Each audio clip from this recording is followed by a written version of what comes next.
Monday's game against the Cowboys, a must-win for Baltimore. This is something we can correct. Give it to Henry. Powers his way in. Touchdown. Prescott airs it out for Lamb. Touchdown, Cowboys. And he is dropped, sacked. We need that ball. One game at a time. That's what I want to be labeled as a champion.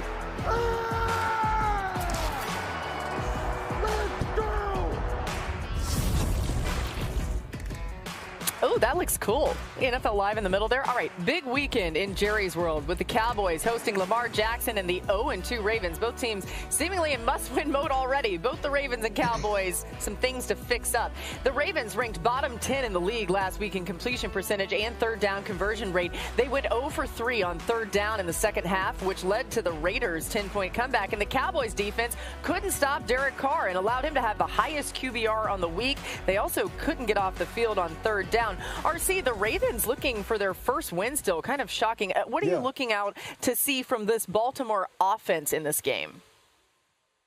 You know, like just looking at the outside, from the outside in, last week it seemed that Baltimore didn't find anything. But if you watch the entire game over, you see that early on, Derrick Henry was going to get kilted by Maxx Crosby. Like legitimately, he was clotheslining him, he was jumping. And his face mask. And as the game went on, I saw Derrick Henry have some success from pistol, have some success from the gun, especially with some of those outside or off-tackle runs. I believe that's a way that they can go and attack the Dallas Cowboys. And from that, Lamar and Zay Flowers started to have some success in the play-action game. And so as I am worried about Todd Monken finding a balance, I believe this week against the Dallas Cowboys, there is a way for Derrick Henry to get going. And from that, find ways for Lamar Jackson to get going in the play-action game. And I do think if all else fails, number 8 knows how to put on the cape, use those legs, and make some plays. RC, you gonna relate to this, man. Look, we could talk about X's and O's and execution and where guys are lined up. I better hear that click-clack. I want to hear that click-clack in this game. Okay, we saw the Dallas Cowboys get ran through. We questioning if the Baltimore Ravens can get it going. All I want to see, RC, is that click-clack, dog. Because it was a physical mauling by the New Orleans Saints. As much as we talk about Derek Carr, as much as we talk about how he pushed the ball down the field, I looked at a line of scrimmage that got displaced. All I want to hear, y'all, is that click-clack. Hat on hands, helmet to helmet, and we going to see who toughest at the offensive and defensive line. Where'd you get this? Yeah. Start the game now. Yeah, that's what I was saying. Start the dang game. I see Aaron in my ear like, you follow Marcus. You want me to follow that? Yeah. You want me to Go ahead, Dan. I'm going to get into these formations and try to motion and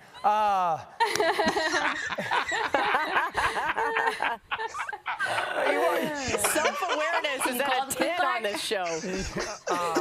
That was good stuff, fella. I think the Ravens offensively, we've talked a lot about their offensive line. They just haven't figured out, in many ways, it's embarrassing how little they've gotten the ball to Mark Andrews this year.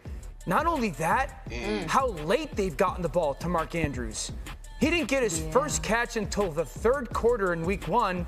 And really his first catch in week 2 came with $1:30 on the clock in the second quarter. RC's talked about this. It's really Zay Flowers at the wide receiver spot right now. Bateman is hit or miss, it feels like. You have one of the best tight ends in football. At the end of the day, like this game as an offensive play caller, and Todd Monken is fantastic, you got to go into this game going, I want 4 people to touch the football basically every play, one of those 4. It's got to be Lamar Jackson, no doubt. It's got to be Derrick Henry, no doubt. It's got to be Zay Flowers, and then it has to be Mark Andrews. Those 4, if you have 70 snaps in this game, those 4 should touch it 60 times in some fashion, some way. Mark's got to get involved sooner for this offense. Yeah. Go ahead. Ryan? Sorry. Wait, it's my turn? I'm back? Sorry, I thought we changed Marcus, it up. You messed the whole show. Yo. Marcus, you messed the whole show Stop. up. No, that was my fault. That was my fault. I'm back.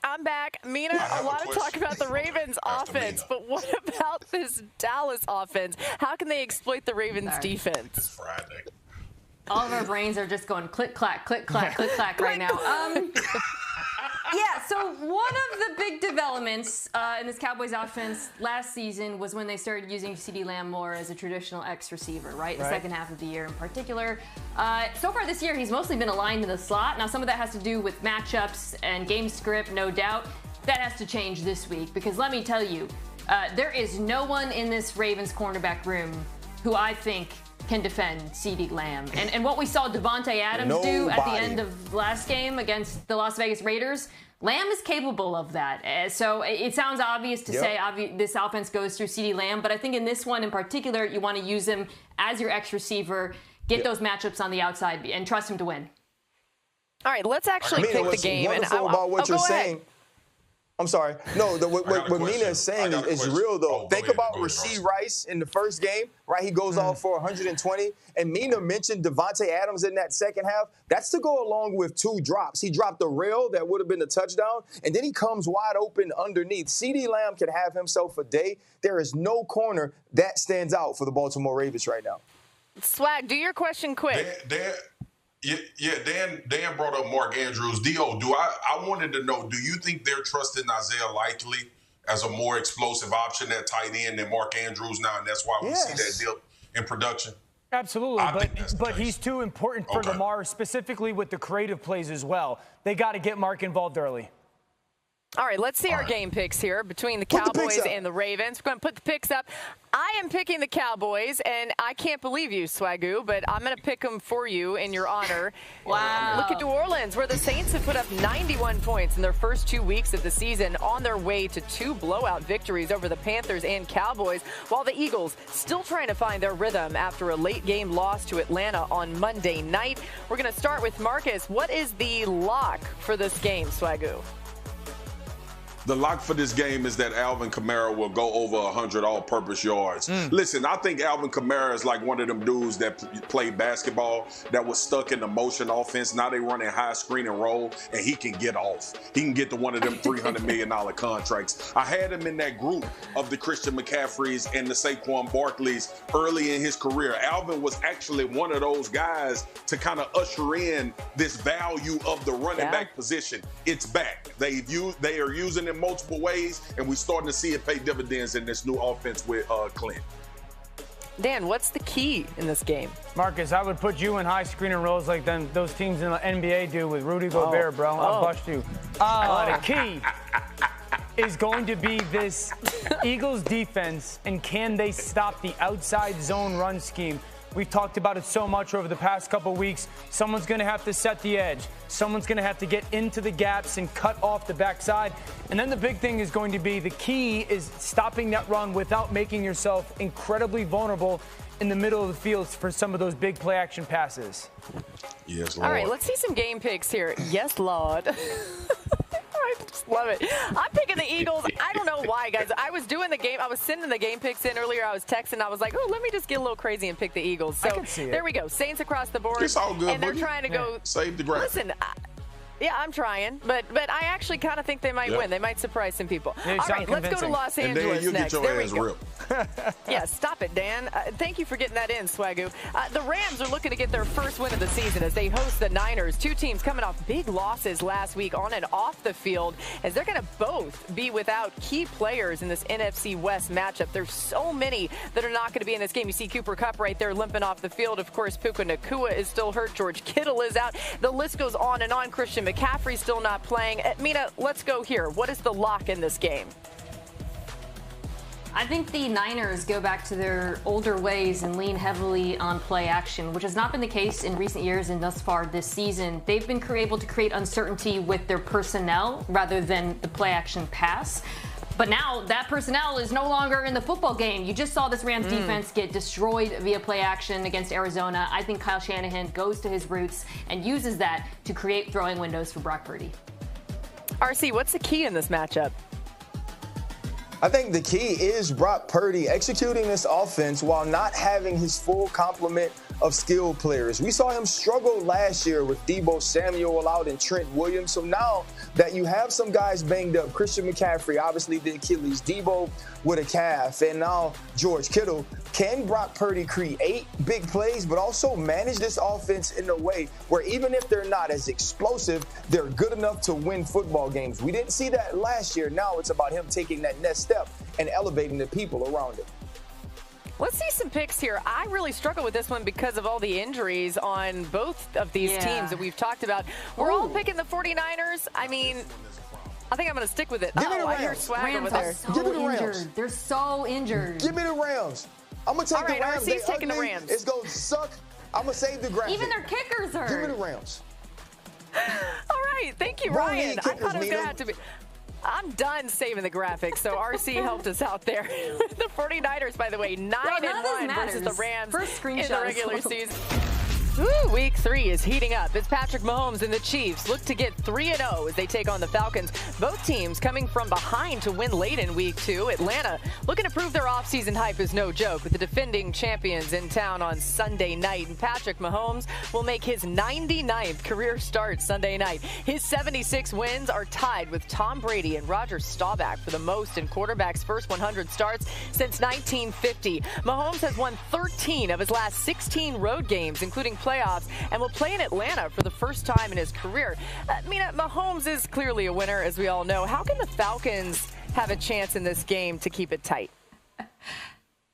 I'm so lucky I get to go first because apparently we all had the same thought we just found out, which is under center, play action, heavy dose of Bijan Robinson outside zone. She's a genius. It worked last week, but I'll go first. The reason I think particularly against this Chiefs defense is, I'm telling you, if you just put Kirk back there in the gun and ask him to spray it, the Chiefs will win, and they will be able to create a ton of pressure with Chris Jones on that interior. You need to do everything possible to slow that pass rush. And I will say, Chiefs defense is very good. I think they are actually still vulnerable to under center runs and play action. So I expect to see a lot of that again from the Atlanta Falcons.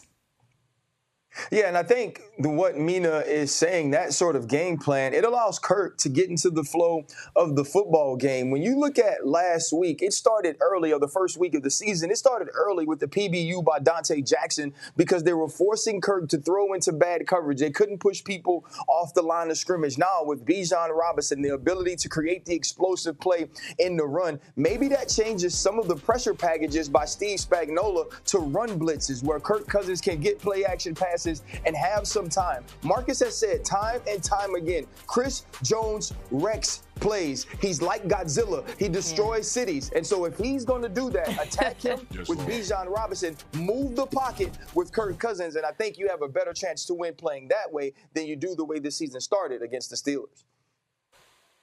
Y'all, we try to deduce this information. Mina, you're right. We all in the same vein because that's the reality, right? One thing I was thinking about, I went back and watched 4 of the Chiefs games between yesterday and today. And the thing that I realized, and I don't know if y'all gonna agree with me, it feels like the games go so long. Like forever. There's always an opportunity late in those games for the Kansas City Chiefs to make a play. It's like extra time gets added for some reason. Like it was just an overall occurring theme. You down to San Francisco in the Super Bowl. It felt like the game went for 17 hours. Like until the Chiefs get the lead, the game is not going to be over. It's about shortening the game, and you do that with the run, and obviously that is the strong suit of what we see the Atlanta Falcons being right now with a dynamic back in Bijan, but also Algier. And I believe it's about having that 1-2 combo that's going to pay huge dividends for them if they have an opportunity to create a win. RC alluded to it. You do not beat the Kansas City Chiefs without explosive plays. But coincidentally, it's going to have your deep passes is going to have to start from the backfield. Yeah, Kyle Pitts has got to finally come to the party, and be a difference maker at tight end. We saw Mike Gesicki last week for the Bengals be really good. And as much as I love the Chiefs defense, I just think their secondary is so good. And if you think that you're just going to throw it to your wideouts consistently, good luck. You got to work the middle of the field on these backers, and your tight end's got to be the guy. Also, I would screen the absolute heck out of this football team. Multiple kinds of screens. Yeah. Your traditional dropbacks, I'd play action to screen them, I'd perimeter to screen them. And the last thing I'd say is this. We know that the left tackle in Kansas City is an issue right now. Matthew Judon, you were acquired for this type of game. Judon has the chance to be a game wrecker at that left tackle or over that left tackle. All right, let's see our game picks. And I'm just going to say, if this goes how I think it might go, I'm changing my pick. Yep, I'm changing my pick. I'm going with the Falcons. So whatever you see on the screen, that's not right. I'm sorry. I didn't get my pick in time, so that's my bad. I'm here in Baton Rouge. I got like really distracted talking about Marcus and RC, and I forgot to change my pick, but now it's changed. So here we go. Yeah, Baton Rouge is standing up. The last time you made a last-second pick or change to the Falcons, you actually were right. I know, so that's why I'm doing it. This is like a win-win for all of us. All right, we're going to move on. She's a fan of the Falcons, too. Correct. Don't be telling people that. It's a win-win for me. Time now for AI-generated fantasy insights from IBM Watson X. And Kyle Pitts, as Dan was just talking about, he's projected to have a high of 11.1 fantasy points this week after being held to 6 catches for 46 yards combined over the first 2 weeks. His projection this week ranks 7th among tight ends. If he reaches it, it'll be his second double-digit game of this season. So that's Chiefs-Falcons. Let's go to Vikings-49ers. After an offseason full of questions surrounding who would be the Vikings quarterback, Sam Darnold has led Minnesota to a 2-0 start with an upset victory over the 49ers last week. Darnold has looked sharp just 2 weeks into the season as the Vikings welcome C.J. Stroud and the 2-0 Texans to town for an early battle of unbeaten teams. And Stroud will have a tough task against Brian Flores and that Vikings defense on Sunday. The Vikings have blitzed on 36% of dropbacks this season, the second highest rate of any team behind the Broncos. And Stroud has been solid against the blitz so far in his career, ranking 5th in passer rating and yards per attempt. Plus, he's thrown 11 touchdowns and just 2 interceptions against the blitz. RC, speaking of Stroud under pressure, is that the biggest key for Houston when it comes to avoid against the Vikings? Abso-stinking-lutely. Brian Flores is in his bag, and it's one of those big old bags that you see the mamas carry when they had twins and they got a baby on the way. This is going to be crazy, and I'm so excited about it because we've watched C.J. Stroud take another step in his creativity, getting outside of the pocket. When you look at what the Bears were able to do with a couple of their pressure packages, bringing Kyler Gordon as an extra rusher, we watched C.J. Stroud manipulate the pocket, push the football down the field to Nico Collins. But the Brian Flores blitzes keep so many eyes on the quarterback. This isn't one of those situations where you get out of the pocket and now you can use your legs to pick up first down. They still have vision to break. And so it's going to be the ultimate chess match between Bobby Slowick, Brian Flores, but also the execution of Minnesota versus C.J. Stroud, who has been one of the best in the league when pressured. Yeah, the blitzes are so unconventional because of the zones coverage they play behind it. Those numbers that quarterbacks put up against traditional blitzes, they don't really apply when you're talking about the Vikings. Something he's so good at, Brian Flores, is using simulated pressures, disguise, to basically make quarterbacks think a little bit more. Take away their first read, particularly over the middle of the field. You saw that, you've seen that when they've played San Francisco. And because of that, what is so important here, and RC alluded to this, is that out-of-structure playmaking ability. I'm going to say something that might sound sacrilegious. I think the connection out of structure between C.J. Stroud and Nico Collins is comparable to Travis Kelce and Patrick Mahomes. And if you don't think that, over the last 100%. 2 years, on extended plays, meaning plays where the quarterback holds the ball over 4 seconds, Travis Kelce and Patrick Mahomes are second in expected points added. C.J. Stroud and Nico Collins are first. You saw it on that clip on the right sideline, that throw he made and Nico's ability to work back to him, and that's going to be such a key component, I think, in this game against this defense. I love it, Mina. I'm not sure. We were talking about this recently. I'm not sure we're giving Nico Collins enough credit. We talk about him a lot even on this show. Here's our game picks. All right, Dan, right there in the middle with the Vikings pick. We appreciate Aaron Rodgers' mobility. They got their wish on Thursday. According to NFL Next Gen stats, Rodgers had 5 completions on the run, 8 under pressure, and 6 outside the pocket last night versus New England. He struggled in those areas in weeks 1 and 2, and he didn't complete a single pass outside the pocket, just had 1 on the run under pressure.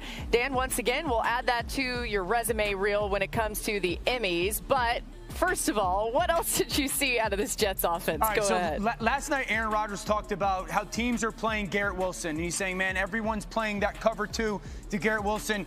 And the ball distribution was a big part of this story last night. So Garrett Wilson at the bottom of the screen, okay? He's going to run a go route. Now, this safety is everything when it comes to who's going to get the football and when. If that safety goes to the middle of the field, Aaron Rodgers is going to take a one-on-one shot to Garrett Wilson at the bottom of the screen. Remember, Garrett's on a go route. Now, if this safety turns in doubles, someone else has to win in the middle of the field. Now, as that ball gets snapped, Kyle Duggar, that safety, look at his vision. Right on Garrett Wilson. That means those 2 defenders are going to play 2 over 1 on Garrett Wilson. The other part of this is that when you double team a receiver like that, that linebacker has to match that back to the play side. Someone else has to win front side. Conklin's the guy, runs up, fakes, and then comes across that linebacker's face. This is 2nd and 17. My favorite part of play about this play, watch Garrett Wilson at the end of the play. He puts his hand up to Aaron Rodgers. He realizes he's getting double teamed in the impact for his teammates. A little bit later in this game, this is 3rd and 9. Garrett Wilson up at the top of the screen again with the go route. Remember, that safety is everything. If that safety goes to the middle field, we're taking our shot one-on-one. If that safety is then going to and play Garrett Wilson again in that double team, someone else has to win on 3rd and 9. Ball gets snapped. There goes that safety. He's sprinting back. Somebody else in the middle field has to win. This is one of my favorite parts. Rodgers is staring this way. He's not looking to figure out what the defense is. He knows it. He's trying to get that safety with his eyes staring as far as they can to widen even more because he's trying to hit Conklin down the middle of the field. Comes back, that safety widens. Look how wide that safety gets. He's outside the numbers, the space that is created in the middle field for Conklin on the seam. 3rd and 9, easy completion. I know it wasn't a massive stat night for Garrett Wilson, but what you're seeing is when this offense is running the ball and they have him on the outside, it is very difficult to manage. And that's why all these other pieces are going to be very important for the Jets offense. It's either Garrett Wilson or someone else. DR, I love that you showed that, man, because, you know, when I was talking about the notes, one of my big things was ball distribution. Yep. And obviously we know that Garrett Wilson is going to deal with that for a large majority of the year. But now the difference is with the New York Jets is they have a quarterback that's going to be able to disseminate it fast and get the ball out of his hands. You talk about those checks at the line of scrimmage to create run after catch. It was a lot. And a couple of years ago, I told you they need the dink and dunk when we were talking about the Buffalo Bills. And you looked at me wide-eyed like, man, are you crazy? But in my opinion, as a defensive player, when you look at this is dinking and dunking. Making sure that we're taking advantage of everything that you're putting in front of us. I think that was the most important thing that they could have done last night when it comes to New York Jets. Look, we all had a healthy respect for what the New England Patriots defense was. Aaron Rodgers felt like he was 2 steps ahead of him every single time he dropped back.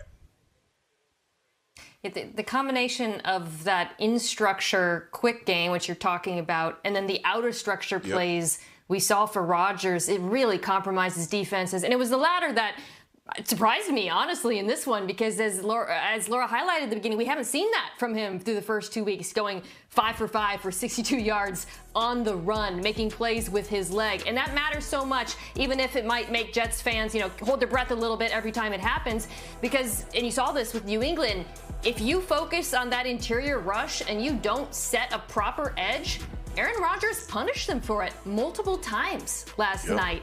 And that is going to change the way defenses rush him. It's going to make them more hesitant to turn their backs on him in man coverage. The fact that he can do that this early in the season, I think that's a remarkable development for the Jets. Yeah, Mina, you think about what they put on tape last night alone. Defense is having to think about it. And RC, it wasn't just all good with the Jets offense. How about the defense? What stuck out to you? I mean, listen, Brick, who is Jeff Albrecht, the defensive coordinator of New York Jets, he was rock solid. He understands that they haven't been able to create a rush with the 4-man front. And now you think about Jermaine Johnson being gone. This is a team that pressured 40% of the time, which is much more than we normally get from the New York Jets. I thought Quincy Wilson was extremely disruptive. They put pressure on the quarterback, forcing Jacoby Brissett to either get rid of it or getting hits on him. I think we're going to see more of this from the New York Jets as we go forward. We knew that Ramondre Stevenson would be a load, but once they got up and they got that lead, I felt like they were pressuring, attacking, and dictating to the New England Patriots instead of sitting back and allowing the Patriots to dictate to them. Yeah, and listen, the Patriots were overmatched. We know that. But I did see your tweet, RC, and I think it's worth pointing out. Jacoby Brissett is so tough. What he was dealing with last night could not have been fun. All right, there's a lot more to get to today as we get you ready for the rest of Week 3. And the latest on Jordan Love, he returned to practice Wednesday, just 12 days after spraining his MCL late in the Packers' Week 1 loss to the Eagles. Love practiced on a limited basis the last 2 days, left the possibility open to returning this week against Tennessee. And here's Packers head coach Matt LaFleur earlier this afternoon on his status. I think there's definitely a lot that's up to him. I mean, you don't want to put somebody in that position, but certainly he's doing everything in his power. He wants to be out there more than anybody. So, but, you know, we'll work through it. We'll give it up till game time, and we'll see where we're at. So, Dan, Jordan Love still questionable. What would you need to see out of him to make you feel okay about putting him out there in this game? Yeah, I highly doubt he plays in this football game, and he's got to get medically cleared first. So in the world that he gets medically cleared and hypothetically, 1, does he look like himself in practice? 2, can he operate the way that he wants to operate? Remember, he's not a statue within the pocket. He likes to move around and create space within the pocket. And then really 3rd is, can he protect himself? Can he make sure that if there is some type of pressure issue, that he's not just sitting there as a statue or a sitting duck and in danger? All 3 of those things have to happen, plus being medically cleared before Matt LaFleur is even going to think about playing Jordan Love. Again, I think it's doubtful that he plays, but if he gets medically cleared and he sees that stuff, he's going to be out there. Dio, I agree with you. Listen, sometimes it's not about him being okay to play. It's about who you're playing against and whether you want to rush it or not. And this is not a defensive front that I would be getting after to try to get back while you're unhealthy, especially with Jeffrey Simmons in the center of that pocket, Tavondre Sweat, the rookie, but Harold Landry as well. These guys can absolutely get after the passer. I think of it always from that context. If you want to put a hampered guy out there, you got to be willing to deal with the potential of not, I'm not talking about an injury being catastrophic, but just him and his immobility creating a lot of problems for you offensively. And I think for Jordan Love too. Like, you got to take a long game picture. This dude got paid in the offseason. Obviously, he's dealing with an MCL. But more importantly, you're a good enough team in the NFC to get into the playoffs and actually have a chance. You don't want to extend this further where you're looking down the road and saying, maybe if we would have kept him out one game, we would have won 2 or 3 later on down the road. Right. Yeah, also, I mean, they are going to need him later. The Packers have the Week 1 for Marvin Harrison Jr. He lit up the stat sheet in the Cardinals' blowout Week 2 win over the Rams. Harrison and Kyler Murray is showing early signs of a great connection as they look to keep it rolling against the Detroit Lions this week. Here's Dan Campbell on this week's matchup in Arizona. It's been a good week. We understand the challenge in front of us, and we've had a good week thus far, so finish it out strong today. I know us as coaches, but the players too. You could feel the urgency just in the walkthrough we just did. And, you know, I think all of us want to, you know, spit that bad taste out of our mouth. So this is step 1 to get it done. All right, so Campbell's trying to spit the bad taste out of his mouth. Dan, what do you want to see out of these Lions after struggling last week? The pass game in the red zone has got to get better. When you're trying to figure out, okay, what are these teams, and specifically the Lions, doing a good job at? Play action's been fine. I think they got to get Amon-Ra going a little bit more consistently-wise. But in the red zone, pass game-wise, Jared Goff struggling. There seems to be a disconnect between some of the stuff he's looking at and guys expecting the football. He's missing throws. The yards per attempt is way down. And they're not even trying to push the ball into the end zone. It's so often, which is abnormal for this football team. They're a run-centric, play-action-centric offense, and they got good pieces on the outside. And so much of their red zone offense feels like it's capped at like 5 yards. This is something that hopefully this weekend progresses, not only because they got to win this game, obviously, but really for the future, because this offense has been great up until the point of the red zone, and then it falls flat on its face when it comes to throwing the football. I mean, Arizona's offense was exciting to watch. How do you expect them to attack this Lions defense? Yeah, Dan and I have talked this week about Arizona's 13 personnel, meaning 3 tight ends on the field, and how they use that to hunt mismatches and create explosives. I expect more of that against a Lions defense that almost exclusively matches 13 personnel with their base defense, meaning 3 linebackers on the field. Alex Anzalone is injured even if he plays. Jack Campbell has struggled in coverage.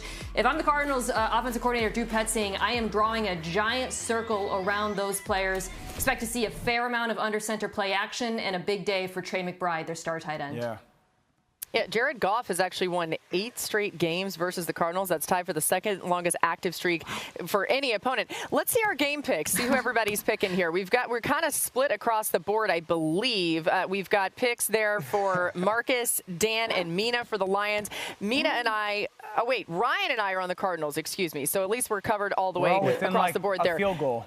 This is going to be a good game. It's a good game. It's going to be a really good game.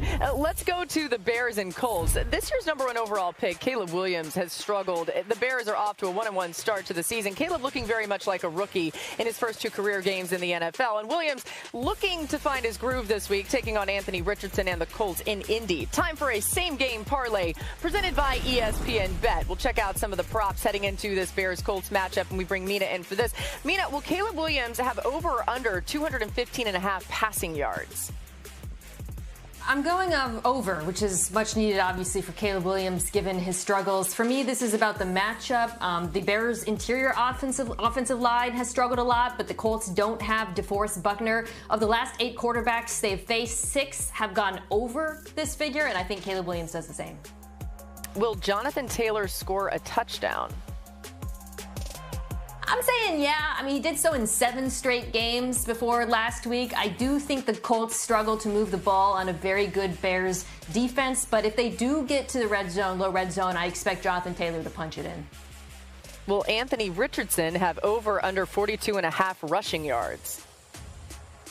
Again, despite my concerns about this offensive matchup, I am still going over, largely because, 1, it's Anthony Richardson, and he's obviously a great running quarterback. 2, I think a lot of this is going to be born out of desperation. I think they're going to see a heavy dose of design runs, a lot of scrambles, and even if they don't score a lot of points, Anthony Richardson, I believe, should be able to top this figure on the ground.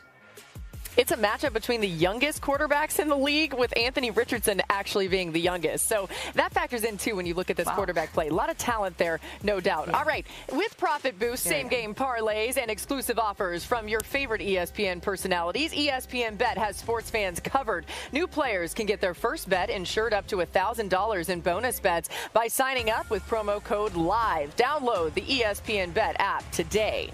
Hey, the Steelers and Chargers have been in the limelight these first 2 weeks of the season, both opening the season 2-0, but still lots of questions surrounding both teams in their quarterback rooms. Justin Fields looks in line to start again this week, while Justin Herbert continues to rack up injuries. Here's Justin Herbert with an update today on how he's feeling.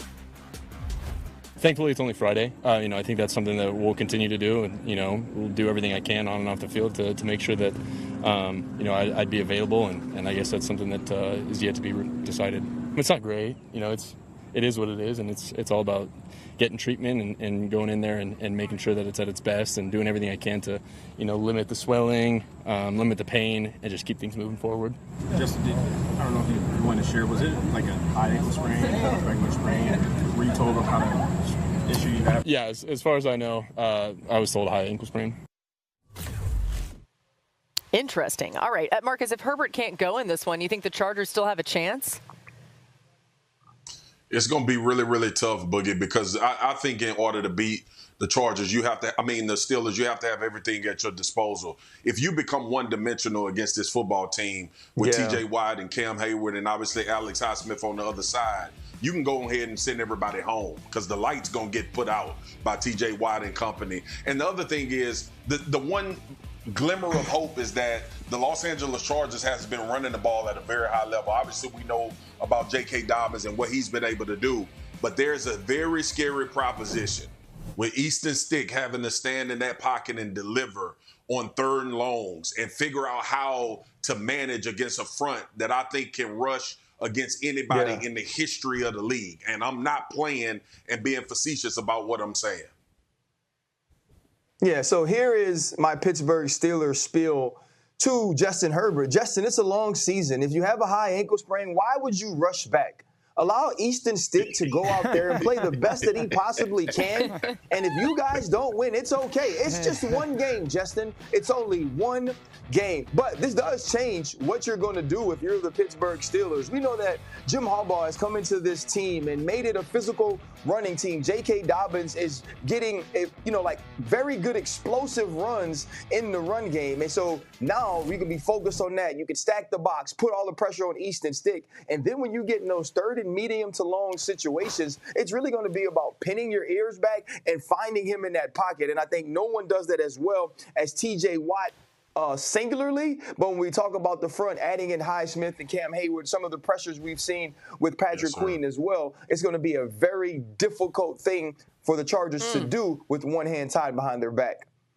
Golly, T.J. Watt just takes over games. What? Boogie, let me say, for people that don't, a high ankle sprain lingers. Like he won't be healthy for the entire season. Those are one of them injuries that you just have to manage along the way. Yeah, that's good context, guys. I've been told sometimes it's better to break your ankle than to have one. It's going to linger for a long time. You hate it, too, because it's just been his story. Here's our picks right now. I'm on the Chargers. I kind of want to change with this news, but I'm going to stay with it just to help us out. I know, Laura, can I say something? Go ahead. Laura, can I say something? Real quick? Yes. I'm here with the Bengals today. I went in to sit down for an interview. I talked to their social media people, their PR people. They had an entire week of social media pointed toward us if they won that game. So I'm just letting y'all know, people pay attention. Had the Bengals beat the Kansas City Chiefs, their entire week of social was coming straight for us. Be very careful, guys. Be very careful. We would have deserved it. By the way, that was 1 point away from happening.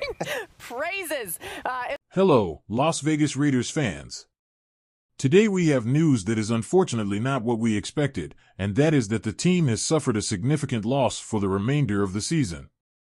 Malcolm Koonce, the Raiders' talented defensive end, will miss the entire 2024 season due to a serious injury to his right knee. How will this affect the team? Stay with us until the end to find out all the details and what this means for the Raiders' aspirations. It all started on Thursday, September 5th, during a practice in which Koonce suffered a knee injury that set off alarm bells in the team. Just 3 days before the expected season opener against the Los Angeles Chargers, things got complicated. 2 days later, the team decided to place Koonce on injured reserve, thus confirming what everyone feared: his season is over.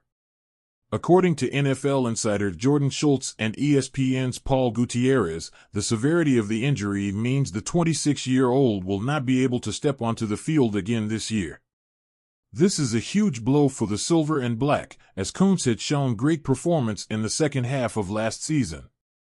He started 11 of 17 games and racked up 43 tackles, 17 quarterback hits, and 8 sacks, statistics that proved his value in the Raiders' defense. Malcolm Koonce, who was in the final year of his contract, came to the Raiders in the third round of the 2021 draft out of the University of Buffalo. His growth within the team was remarkable, and his ability to create plays alongside superstar Maxx Crosby had cemented the Raiders' defensive line as one of the most promising in the league. Now, without Koonce, the task becomes even more complicated for the team. With Koonce out of the equation, the team will have to rely more on players like Janarius Robinson, Charles Snowden, and young prospect Tyree Wilson, who was the Raiders' first pick in the 2023 draft.